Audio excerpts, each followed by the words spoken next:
Hello student, स्वागत है आप सभी लोगों का अपने सब्जेक्ट आरसीसी में। आज हम लोग आरसीसी में शुरू करने वाले हैं शियर एंड बॉन्ड स्ट्रेंथ के बारे में। आज हम लोग सीखने वाले हैं कि अपने आरसीसी के अंदर शियर की वजह से कौन कौन सी प्रॉब्लम हो सकती है और उस प्रॉब्लम को हम लोग कैसे दूर करेंगे। लेकिन इसको पढ़ने से पहले हम पहले थोड़ा जान लेते हैं शियर फोर्स के बारे में। वैसे तो हम लोग जो है शियर फोर्स को पहले ही स्ट्रक्चर मैकेनिक्स या फिर स्ट्रेंथ ऑफ मटेरियल में पढ़ चुके हैं, लेकिन जो शियर फोर्स हम लोगों ने पढ़ा था वो आपका केवल होता था होमोजीनियस सेक्शन के लिए। जबकि यहाँ पर हम लोग पढ़ने जा रहे हैं कि अगर मेरे पास कोई हेट्रोजीनियस सेक्शन है तो उसके लिए शियर फोर्स की वैल्यू क्या होने वाली है। तो इनको शुरू करने से पहले पहले थोड़ा जान लेते हैं कि होमोजीनियस सेक्शन और हेट्रोजीनियस सेक्शन होते क्या हैं। तो सबसे पहले क्यों ना होमोजीनियस सेक्शन के बारे में पढ़ते हैं। होमोजीनियस मीन्स समांग खंड, ऐसे सेक्शन या फिर ऐसे खंड जिसका कोई भी सेक्शन या फिर कोई भी मेंबर, जैसे अगर मैं बीम की बात करूं, अगर आपकी कोई बीम एक ही पदार्थ की बनी होती है या बनी हुई है तो उसे हम होमोजीनियस सेक्शन कहेंगे। जैसे आपका लकड़ी या फिर इस्पात के सेक्शन या फिर स्टील के अधरन आदि। अगर मैं विषमांग या फिर हेट्रोजीनियस सेक्शन या फिर खंड की बात करूं तो इसका मतलब ये होगा कि कोई भी खंड या फिर कोई भी सेक्शन आपका अगर अलग अलग मटेरियल का बना हुआ है, जैसे आपका कोई भी आरसीसी सेक्शन, क्योंकि इसमें क्या आपका सीमेंट कंक्रीट भी है और साथ में आपका रेनफोर्समेंट भी है। तो इस प्रकार का जो सेक्शन होगा मेरा वो हेट्रोजीनियस सेक्शन कहलाएगा। अब स्टार्टिंग करते हैं कि शियर फोर्स या फिर कर्तन बल है क्या। देखो, तो इसको समझने के लिए एक छोटी सी डेफिनेशन है कि जब कोई दो बॉडी एक दूसरे के सरफेस पर फिसलने का प्रयास करती है तो सरफेस के बीच में टेंजेंशियल फोर्स उत्पन्न होता है, जिसे हम लोग शियर फोर्स का या फिर कर्तन बल का नाम देते हैं। इसके अलावा ठीक है, इसकी एक डेफिनेशन हम लोग ये भी कह सकते हैं कि अगर मेरे पास कोई सेक्शन है, जैसे आप बीम मान लो आप, तो बीम पर क्या होगा, जो आपका बीम है वो बहुत सारे प्लेन या फिर तलों से मिलकर बना होता है। तो इसमें क्या होगा, जैसे इसके ऊपर से लोडिंग आएगी तो इस भार की वजह से या फिर इस लोड की वजह से जो मेरे सेक्शन या फिर अवयव के प्लेन होंगे या फिर तल होंगे वो एक दूसरे पर सरकने का चेष्टा करेंगे या फिर प्रयास करेंगे। तो इसे ही हम लोग शियर फोर्स कहते हैं। इसके फिसलने का कारण ये होगा कि उस तल पर विपरीत दिशा में कार्यरत कर्तन बलों के कारण जो वैल्यू होती है, जो मान होता है वो आपका वो घटता है और बढ़ता चला जाता है। या हम लोग कह सकते हैं कि नमन आघूर्ण या फिर बेंडिंग मूवमेंट के परिवर्तन की दर को भी शियर फोर्स कहते हैं, जिसे हम लोग स्ट्रक्चर मैकेनिक्स में भी ऑलरेडी पढ़ चुके हैं। मतलब rate of change of bending moment is known as shear force. इसको निकालने के लिए किसी धरन की काट पर कर्तन बल उस काट के दाईं अथवा बाईं ओर के ऊर्ध्वाधर वर्टिकल बलों के बीजगणितीय योग के बराबर होता है। जो हमारा शियर फोर्स है इसको हम दो भाग में डिवाइड करते हैं, जिसमें आपका नंबर 1 वर्टिकल शियर फोर्स और नंबर 2 हॉरिजॉन्टल शियर फोर्स। तो ऊर्ध्वाधर कर्तन बल और क्षैतिज कर्तन बल, तो इन दोनों के बारे में हम 1 बाय 1 डिस्कस करते हैं। सबसे पहले वर्टिकल शियर फोर्स के बारे में डिस्कस करते हैं। इसको समझने के लिए मेरे पास यहाँ पर एक बीम गिवन है जिसमें कोई भार लगा हुआ है जो एक पॉइंट लोड है उसके सेंटर में काम कर रहा है। सपोज यह लोड हमारा W किलो न्यूटन है। तो इसके बीम के कहीं पर भी मैंने एक सेक्शन या फिर कोई एक काट ABCD मान ली है। इससे क्या होगा, जो आपकी ये काट है ABCD वो नीचे की ओर सरकने की कोशिश करेगी। तो इससे होगा क्या कि इन काट के बीच में ही जो मेरा फोर्स उत्पन्न होगा वही मेरा वर्टिकल शियर फोर्स कहलाएगा, जिसकी वैल्यू W अपॉन 2 होगी। अब हम लोग थोड़ा समझने की कोशिश करेंगे कि हॉरिजॉन्टल शियर फोर्स या फिर क्षैतिज कर्तन बल होता क्या है। तो इसको समझने के लिए हम लोग जानते हैं कि अगर मेरे पास कोई एक सिंपल सपोर्टेड बीम है और उस पूरे ही बीम पर मेरा कोई यूडीएल लोड लगा हुआ है, तो इस केस में होगा यह कि जो मेरा मैक्सिमम बेंडिंग मोमेंट है वो उसके सेंटर में काम करेगा, और जैसे ही हम बीम के सपोर्ट की ओर चले जाएंगे या जाते रहेंगे तो उससे क्या होगा, जो मेरे बेंडिंग मोमेंट की वैल्यू है वो कम होती जाती है। तो इस प्रकार बेंडिंग मोमेंट के परिवर्तन की दर के कारण, मतलब धरन की लंबाई में विभिन्न बिंदुओं पर बेंडिंग मोमेंट के मान के विभिन्न होने के कारण धरन में क्षैतिज कर्तन बल उपजते हैं, जो ऊर्ध्वाधर कर्तन बल के ठीक लंबवत कार्य करते हैं। इसको समझने के लिए हम एक एग्जाम्पल लेते हैं। एग्जाम्पल के लिए एक ताश की गड्डी लेते हैं हम, और इस ताश के पत्ते पर भी क्या होगा, भार के कारण जो पत्ते हैं वो एक दूसरे पर सरकने की कोशिश करेंगे, और इन ताश के बीच में जो हमारा फोर्स उत्पन्न होगा वही हमारा हॉरिजॉन्टल शियर फोर्स कहलाएगा। अब हम लोग थोड़ा समझने की कोशिश करते हैं कि कर्तन प्रतिबल क्या होगा। शियर फोर्स के कारण ही कर्तन प्रतिबल उत्पन्न होता है। देखो, इसे समझने के लिए जो हमारा कर्तन प्रतिबल है हम इसको रिप्रेजेंट करते हैं टाउ से। टाउ मीन्स क्या होगा कि कर्तन बल means shear force upon beam के किसी भी काट का क्षेत्रफल, क्रॉस सेक्शन एरिया। या फिर हम लोग कह सकते हैं कि अगर मेरे पास कोई बीम है तो बीम के लिए जो मेरी शियर स्ट्रेस है वो आ जाएगी। कर्तन बल को हम लोग रिप्रेजेंट करते हैं कैपिटल वी से, और जो मेरा बीम का अगर कोई क्रॉस सेक्शन एरिया है तो मेरा वो यहाँ पर हो जाएगा बी इंटू डी, जैसा डायग्राम में दिखाया गया है।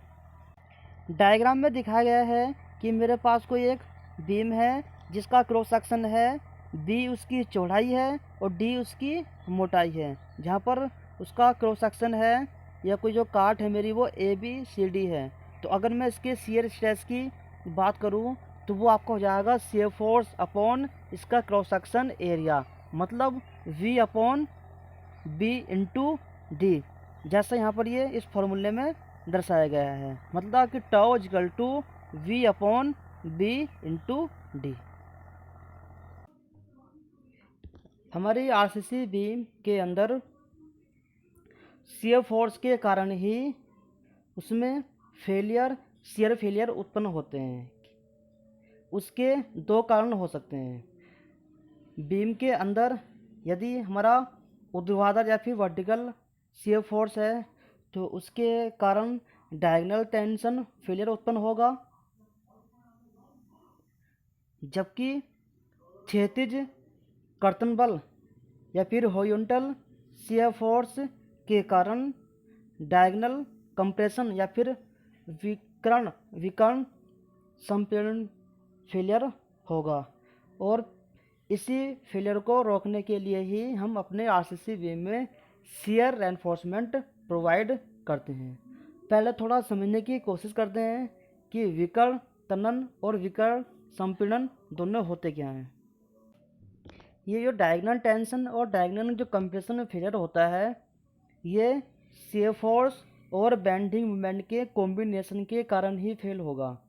तो अगर मैं विकर्ण तनन की बात करूं या फिर डायगोनल टेंशन की बात करूं कि ये फेलियर हमारा कब होगा, तो जब भी हमारा शियर फोर्स या फिर कर्तन बल की वैल्यू अधिक और बेंडिंग मोमेंट की वैल्यू कम होगी, तो उस केस में हमारा विकर्ण तनन या फिर डायगोनल टेंशन फेलियर होगा। तो इस केस में जो मेरी बीम फेल होगी या उसमें जो दरार पड़ेंगी वो 45 डिग्री के एंगल पर पड़ेंगी, जबकि जो मेरा डायगोनल कंप्रेशन या फिर विकर्ण संपीड़न फेलियर है वो शियर फोर्स के बहुत अधिक मान के कारण ही ये हमारा फेलियर उत्पन्न होगा। या फिर हम लोग कह सकते हैं कि अगर मेरी कोई बीम टेंशन में कोई वीक या कमज़ोर है तो बीम मेरा विकर्ण तनन में फेल होगा। यदि मेरी बीम संपीड़न या फिर कंप्रेशन में कमज़ोर है तो विकर्ण संपीड़न में ही फेल होगा।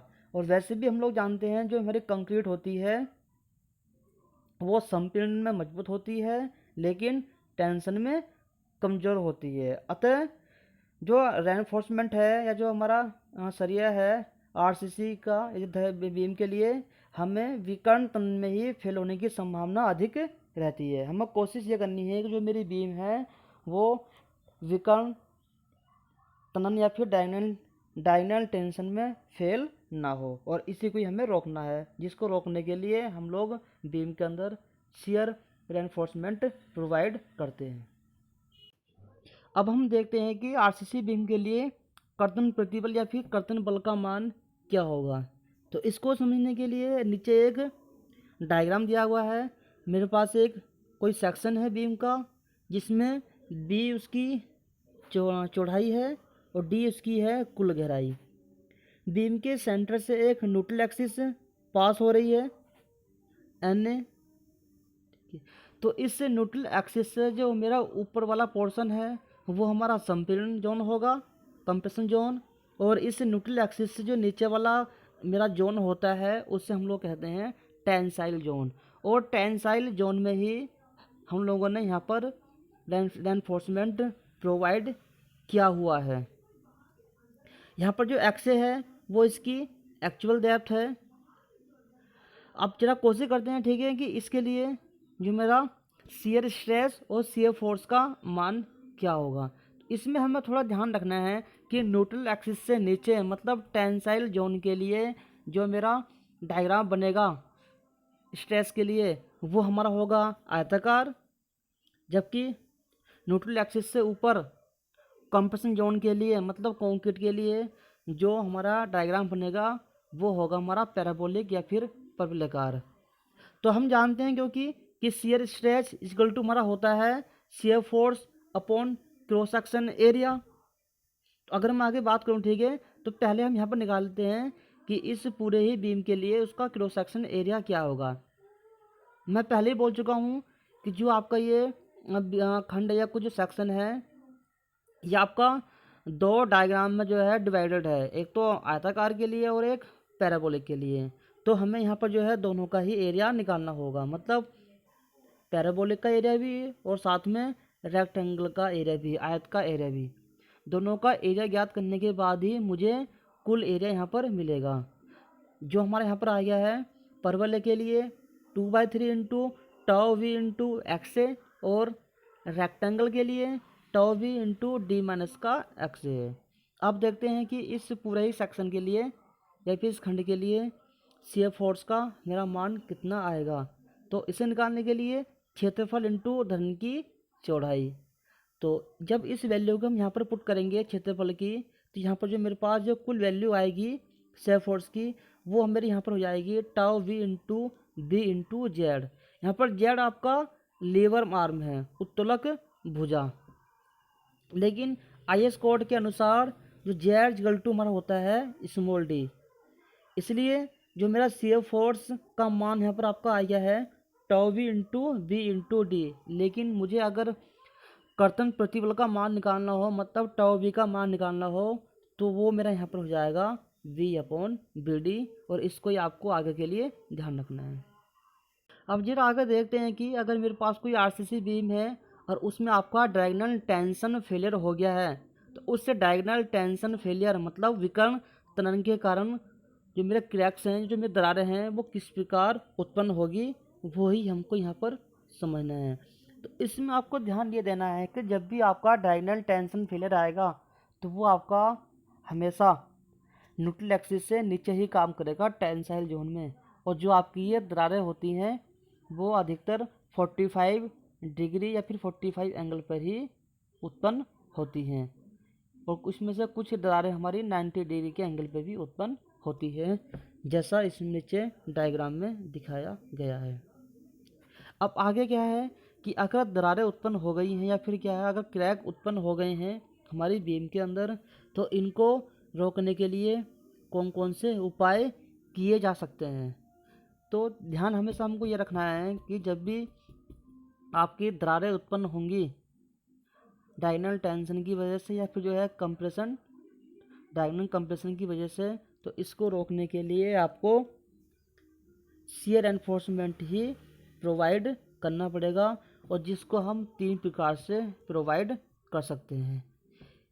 जिसमें या तो आप बीम में जो है वर्टिकल स्टीरअप्स छल्ले वगैरह यूज़ कर सकते हो, या फिर आप बेंटअप बार, और हम इनको इंक्लाइन बार भी कहते हैं, ये आप प्रोवाइड कर सकते हो, या फिर दोनों को एक साथ ही बीम के अंदर आप प्रोवाइड कर सकते हो।